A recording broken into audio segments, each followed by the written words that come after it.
Welcome back to Real Estate Mindset. Today's video is going to be absolutely bonkers. Now, the data is in, and today we're going to go over Zillow's monthly housing market update. Zillow is saying that last month was the last hurrah for 2023 and home price appreciation. With all this economic turmoil and headwinds, we're going to break through normal seasonality as far as home price decline, especially if we enter a recession. Because remember one thing, all of this craziness is happening with historically low unemployment, and school loans haven't even started yet. The name of this article is Home Values Keep Climbing in Spring Shopping Season's Last Hurrah. Nice to see Zillow acknowledge that there's going to be overall no more home price growth this year. Overall, their point is the steady demand for home buyers kept the heat on home prices in July.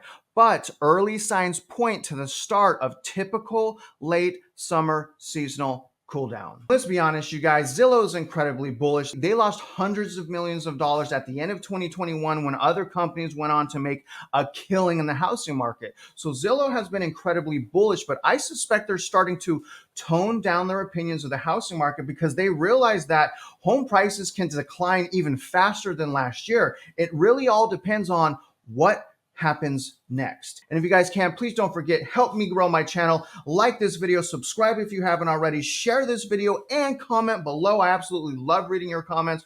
I see you guys helping one another, and it's absolutely refreshing. I love the real estate mindset community, so thank you guys. But let's hop into this article right now. I'm going to start with this first paragraph here. The typical home value climbed 0.9% from June to July, a steamy pace for this time of year, but at least a welcome seasonal cool down after a 1.4% month-over-month growth in each of the preceding months. And this growth is in the face of overvalued houses with interest rates in the 7 and 8%. The nation's typical home value now sits at an all-time high of $349,000, which is 1.4% higher than last July, and June's 0.8% year-over-year growth. This marks the first acceleration in annual growth since April of 2022, ending a 6-month streak of decelerating annual prices. On average, we showed 1 month this year of year over year. I really want you guys to think about it because we see so many headlines. The housing market crash is canceled. It's resilient. If you didn't buy, you lost out. But the reality is we only had 1 month this year where on a national average, where home prices were up and it was under 2%. You guys, it costs traditionally 8% to sell your property. So the fact that on average people's home went up 1.4%, that's not real equity. You can't capture that equity. You can't take it out because in order to do that, you have to pay insane fees. Moving on, the modest liftoff in annual growth confirms that the housing market has now weathered over a year of higher interest rates without a price crash, except in certain metro areas that this will cover that are still crashing in prices right now.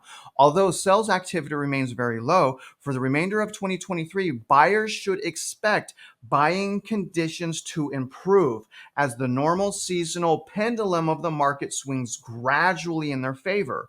Early signs of the transition include rising time on the market, or DOM, and a rising share of listings with price cuts. I've been talking about this for about 4.5 weeks, and this is why I always use that Redfin 4-week rolling average of median sales price. They update their data every week, and if you understand how to read the data, I mean, literally, you guys, the minimum we're ahead of most of the market is minimum a month.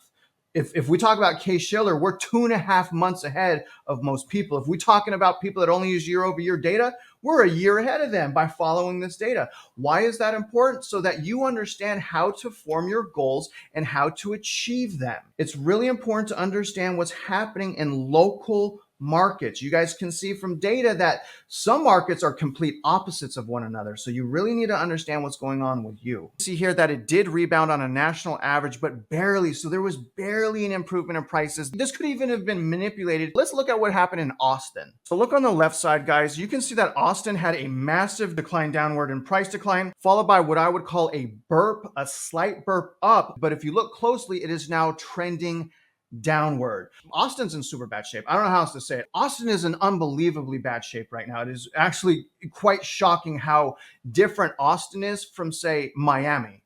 Really surprising data right here. Almost all major US market home values climbed from June to July. But, and here's the big but, okay? Nearly half are still down from a year ago. And now we're entering seasonal decline, which will be enhanced by economic headwinds and challenges. Think about what I'm saying.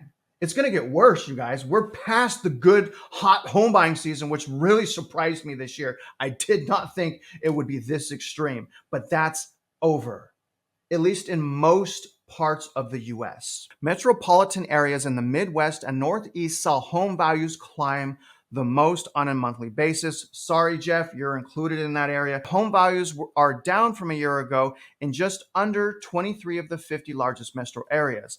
The largest declines were in Austin at 10%, Phoenix at 6.1%. And let me talk about Phoenix. Phoenix is down right now 37% as far as inventory. So Phoenix is down for inventory, active units, active listings down 37%, yet they're down 6.1% year over year. Tell me it's only about the rules of supply and demand, you guys. It's not. We can see that in places like Phoenix, as clear as day, and in San Francisco. Las Vegas is down 6%, San Fran 5%, Sacramento 3.9%. The highest gains in Hartford, Richmond, Philadelphia, Miami, and Milwaukee. Now think about this for a minute. Again, we are past home buying season. So that's it. It's over now. And the number one place in that Zillow is tracking, look at this, guys, is Hartford. Now, Hartford did go up year over year, 5.67%. I really want to make a point that that's not enough to make profit. You have to cover the fees to sell or even to refinance. If you want to refinance in a lower rate, you have to take into account the 8%. So even the leading metro area didn't even cover the fees it cost to sell. I want to make that a really, really clear point. But when we scroll to the bottom and look at the places that are in bad shape, look at this, guys. All of these metro areas are going to continue to lose value now that we're through that hot spring home buying season.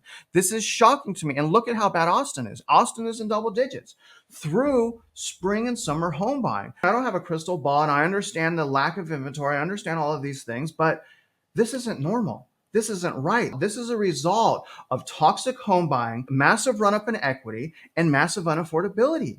This is not something that was built on a foundation that is sustainable. We know this now, right? And that's why we see some metro areas completely unravel. Now, I do believe that will catch up into the other stronger metro areas, but only time will tell. The lack of listing beat goes on. New listings once again set a new seasonal low watermark as just under 336,000 units came to the market in July. So yeah, we do need more inventory. There's no doubt about that, you guys. I'm not saying we don't need new inventory. All I'm saying is that we have price decline as a result of equity run-up and unaffordability, not hyper supply. We do not have hyper supply. The price decline is a result of something different. Total new listings in July are just under 336,000. Would be more at a home of a frosty January tally. Total new listings in 2008, 2009, and 2020 averaged just over 330,000. So basically, July normally has the highest increase in listings, but they're saying that it was weak and it matched pre-pandemic winter months. That's not good. Now, one of the primary reasons that is what's known as the golden handcuff effect, whereas these homeowners are locked into their property because they quite frankly cannot afford to sell. We can see just how low we are. This is 2023. We need to be way up here, right? And this is month over month. We need to be way up here in July at 531,000. But again, we only have 335. So there's no doubt there's many sellers on the sidelines right now that will not sell their property because they cannot afford to. And what's really crazy is we're down 25% year over year. That's horrible, you guys. Down 25% year over year is not good. Cool thing about Zillow is if you guys want to check your own metro area, they have a whole bunch of metro areas here if you kind of want to see what's going on in your market. New listings have been scarce for a full year now, and the most likely cause, the high interest rates on mortgages. 6.9% as of this writing remains stubbornly in place. A recent Zillow survey found some suggestive evidence that the gap between homeowners' existing mortgage rates and today's prevailing rates can help explain their reluctance to sell. And we saw that if you have an interest rate above 5%, you'll have no problem selling. But for the people under 5%, those are the people that have that golden handcuff effect, which is most people with the mortgage. Fundamentally, though, even if existing homeowners get more willing to sell their homes and move to new ones, that kind of housing stock turnover won't add new supply to the market. The only source of net new housing is newly built homes. Builders are ramping new home sales back up. Now that it's clear the supply of listings from existing homes is leaving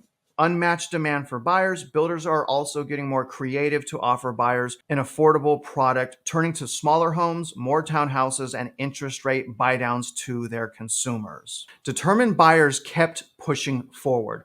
But by determined, I'm going to just say fear of missing out, people that are obsessed with home ownership, but obsessed with the wrong things, right? They're not obsessed with affordability. They're not obsessed with wedge and cash flow. They're obsessed with just saying that they own a house. That's not good.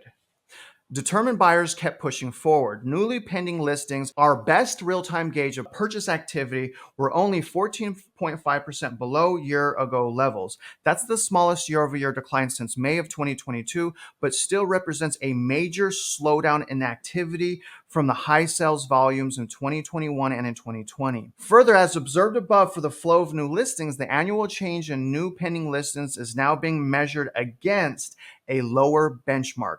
Pending sales volume was already declining greatly by July of last year.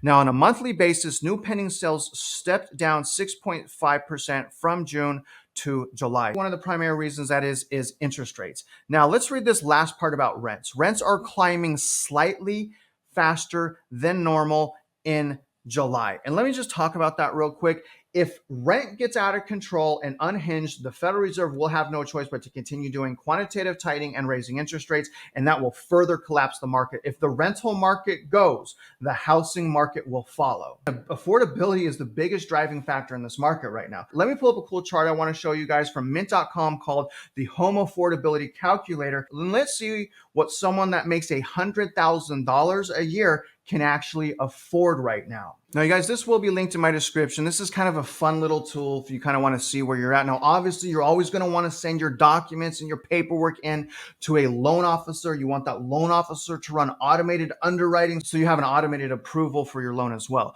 But let me put in my annual income here. You guys have $100,000, okay? Now, let's say my down payment is $20,000 as well. My monthly debt, let's just say is average, let's say $900 a month. Okay, that's credit card, school loan, car. It may be even higher for you. Be realistic, put that in here. Now, I'm going to put my credit score is great. Let's say phenomenal credit. All right. The only thing is, guys, interest rates aren't 3.75. All right. So the average interest rate, say good credit, let's go 7.25%. And let's see, this is insane. Okay. So the average person that makes $100,000 a year, that is only in $900 in monthly debt, can afford a $260,000 house. And that's with property taxes of $261 a month. My property taxes are like $600-700 a month. You guys, that's absolutely insane. But let me show you what happens when you have no consumer debt. And this is why I'm always saying, get out of credit card debt. Pay your car loans off. When we subtract that, it goes from $260,000 to $365,000. In other words, you guys, by them paying off their debt, they were able to qualify for another $100,000. So by having credit cards, by having car loans, you can lose hundreds of thousands of dollars in purchasing power. I hope you guys understand that. It's going to be especially important to understand that if we do go into recession and there is credit tightening, especially if rates get to the 8 and 9%, you need to be a well-qualified buyer with great purchasing power, especially if you want to become a winner on the other side of this. Other than that, I hope you guys got some new value, insights, and perspective. And if you're out there investing in real estate, you know I wish you luck and I hope you win.